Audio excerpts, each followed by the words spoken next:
Welcome back everyone. It has been a long time since my last breakdown boost video, 5 months ago, my last WWE one, and yeah, what better way to bring it all back than right before WrestleMania season. I did miss a good few events, such as the Royal Rumble, which I thought was very good and also had its bad moments. I missed Stand and Deliver and more events over the few weeks. So I'm here just to give you my predictions now on what I think will happen at WrestleMania, who's going to win each match for night 1 and night 2. As of right now, I believe every match has been confirmed. There is a chance they might add in people, maybe take people out, sort of, any of those sorts of things may happen.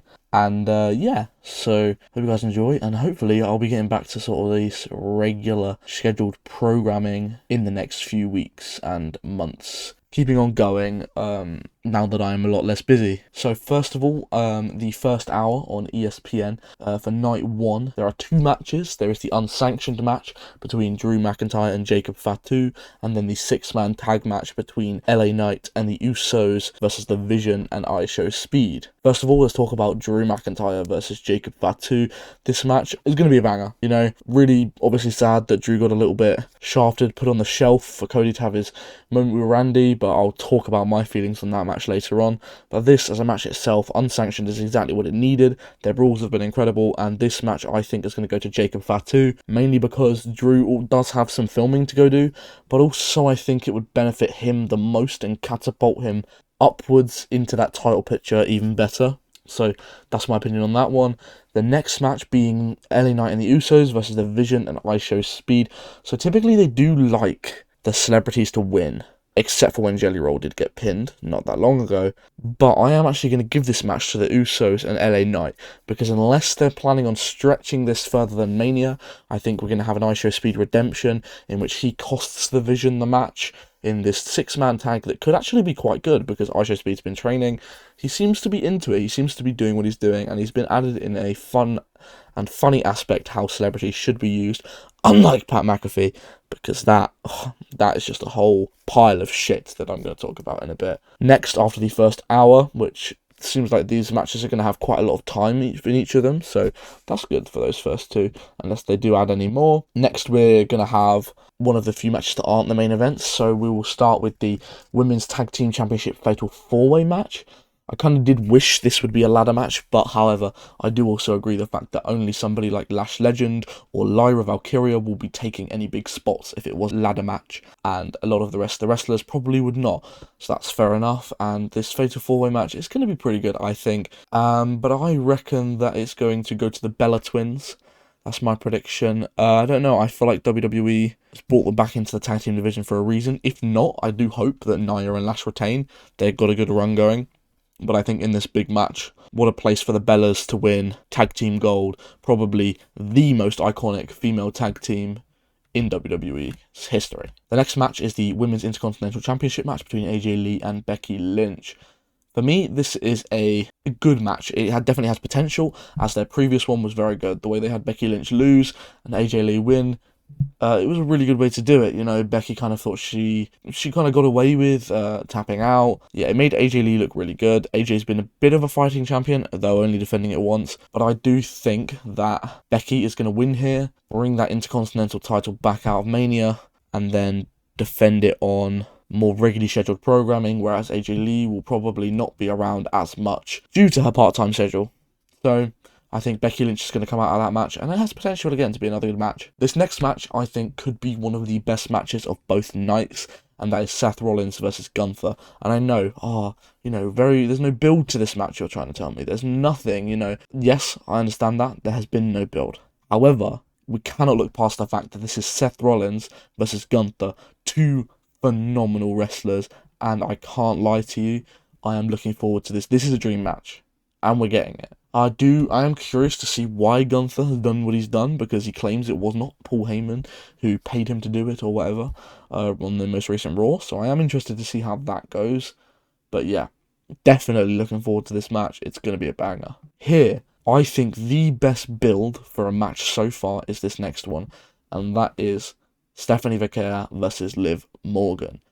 Though I want to be biased and say my most anticipated match, which I'll get to for night 2, But this match's build has been so simple, it's been amazing. There feels like a real blood feud between these two. I really hope that Liv's not concussed after clashing heads with Roxanne. I don't think she is, but they're on watch. So hopefully that all gets sorted just in time for Mania. But this Liv versus Stephanie Vaquer match is going to be a banger. We will have Roxanne involved most likely. We will have Raquel involved most likely. There is really, I mean, I know there's only two ways this match can go, but I think either Liv just straight wins or shenanigans. We have a Roxanne Perez turn on the Judgment Day to align herself with Finn, potentially, or to have a bit of a singles run against Liv or Vaquer. That'd be interesting, because Roxy is one of my favourite women's superstars on the whole roster. But my actual prediction for this, I think Liv Morgan is going to win. They've laid it out on a plate for her, and I think this is going to be a really nice time for her to bring some gold back into the Judgment Day, but also for herself. I think she needs this win. But also, if they have a good programming with Stephanie Vaquer planned for after Mania, I wouldn't mind her winning either. But my prediction is Liv Morgan to win this.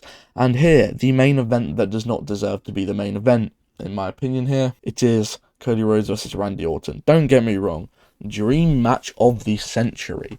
This is a match everyone wants to see. However, the build has been shocking. Pat McAfee's inclusion was awful. And there is no doubt about any of those facts right there. The match itself will most likely be great as long as they don't include McAfee too much. It'd be cool if it included a storyline that involved higher-ups in TKO, controlling McAfee, you know, maybe he's just a middleman. That would be cool, but really it doesn't make much sense to me, and I can't lie to you, I'm just not looking forward to it hugely as much as I was when the whole thing was announced. Could lead to a double turn though, which would be very interesting to see. I want to see heel Cody. That would be very interesting. But yeah, I think coming out of this match though, there is only one winner, and Randy Orton is getting his 15th World Championship. Next we move on to night 2, and the first two matches on the first hour on ESPN are Obafemi versus Brock Lesnar and the Intercontinental Championship ladder match. So they have given us, in the first hour, making people probably want to arrive nice and early on Sunday, 2 of probably the best matches on this card. I think the ladder match has a chance to be the match of the weekend, and Oba versus Lesnar is going to be such a meat versus meat sort of match. Firstly, we'll talk about the Oba versus Lesnar. I think they're going to open night 2, because though they're not going to main event night 1, which I think they should have done, I think this is going to be a nice opener, like Jey versus Gunther, a big, big match. I think the right choice here is Obafemi. That is going to be my prediction for winning this match. But I really, really, really would not be surprised if Brock Lesnar does win, because Oba has been demolishing him on every single episode of Raw and has not had a loss really to Lesnar so far.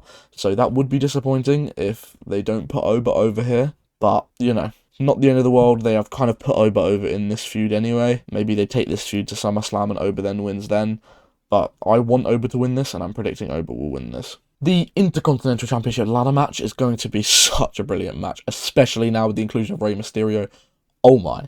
So now, though, this has made me think this is going to go two ways. I thought this was going to be a straight Penta retain, because this guy needs an even bigger of a reign. But I would not be surprised if Rey has a bit of a storyline going post-WrestleMania that involves him holding the title. Don't get me wrong, I would love to see Dragon Lee or Javon win. But I think, personally for me, Penta's going to retain. But this genuinely is what I'm going to say will be match of the weekend, because it has such a chance to be an amazing match. Next up is a match that I hate its existence, and that is Sami Zayn versus Trick Williams. Don't get me wrong, I love Trick. Whoop that Trick and all that, but Sami Zayn, Sammy Hogan, man, pisses me off. The character, don't get me wrong, no hate to Sammy himself, but the fact, unless they're going to do a Sami Zayn heel turn with this, and Trick wins the title but Sammy turns heel, I just did not like the way that they shafted Mello, one of my favourite male wrestlers on the whole roster. Genuinely, it's Finn Balor then Carmelo Hayes. Those are my two favourite wrestlers, and Carmelo got absolutely shafted from an amazing US title reign. I'm going Trick Williams to win this match and become US champ, because that is the only right decision. I think people will boo Sami Zayn out the building if he comes out of it with that US title. And yeah, that's just not what WWE would want unless they're going to turn him heel. But for me, Trick Williams should win this match. The next match, which is Jade Cargill versus Rhea Ripley. I think has not had the greatest build, but still has a chance to be a banging match, especially with the involvement of Io and B-Fab and Michin, you know? There's gonna be shenanigans, and I like that. This match, though, I think a safe bet is to go with Rhea. You know, I can genuinely see Rhea winning this match. Nice, lovely, Rhea becomes world champ. That'll be nice to see. I would like that. However, my prediction is Jade Cargill to retain. Though people think that title should come off of her, I don't think Bianca is going to be on the shelf for very much longer. And I think this is where Bianca Belair is going to return. And also, previously to talk about as well, is I think Braun Breaker's going to be returning at Mania too. But we'll talk about at the end of this my returns, my predictions for things like that. But I think Jade Cargill's going to win to lead her feud with Bianca Belair, where Bianca then wins that title. But Jade Cargill for the win in this match. The next match is, they have confirmed it's going to be Demon Finn Balor versus Dominic Mysterio, which is awesome. Loving to see the return of the Demon. I do think that Vanilla Finn Balor needed a bit of a win, but I think now that he's broken from the Judgment Day, I think he's going to be getting those wins on a bit more of a regular scheduled programming. We're going to see Balor become less of a pin Balor, and potentially Dom will come out of this and they'll still feud a little bit longer, which would be interesting to see, because Dom will probably be like, oh, he only beat me because he used the demon, and maybe that leads to a feud with Vanilla Finn Balor putting over his character. But then, you know, Dom also can't take loss after loss. But for here, I'm going Demon Balor, because Demon Balor also needs a win. Don't forget, the last match Demon Balor had was versus Edge, and that match did not go the way anybody really wanted it to. Demon Finn needed to win that, they needed to protect the demon character, and they did not. So I think they need to give the demon character some more repertoire. He needs to absolutely demolish the Judgment Day. I think he needs to get this win over Dom, even if some new Judgment Day members added or some shit, and they beat him down afterwards. He needs this win. More than Dom does. Being the AAA World Champion, Dom does not need this win. Next match is a actually decently built main event. After CM Punk's pipe bomb last night, I am even more hyped. It's like the best work comes when Roman's not here as well. You know, their brawls have been good, much better than the Randy Cody stuff, and I think this match is going to be really, really good, with the potential inclusion and debuts of people like Zilla Fatu or the Usos' involvement. You know, it's going to be really interesting to see. I think Roman Reigns, though, is going to win this match and be the new World Heavyweight Champion after Mania. When it comes to returns, I think somebody like Braun Breaker could definitely come back, and I definitely think we could see Bianca returning. I don't think we're going to see too many big returns. There's a potential that The Rock will come out at the end of the Punk-Roman match and face-to-face with them. That will be awesome to see. But other than that, I don't think there'll be any like, huge returns. But yeah. That is my predictions for WrestleMania Night 1 and 2. Please tell me what you thought about my thoughts and whether you have any different opinions. And yeah, I'll see you all later, and I'm hoping you enjoy my first video back for a long time.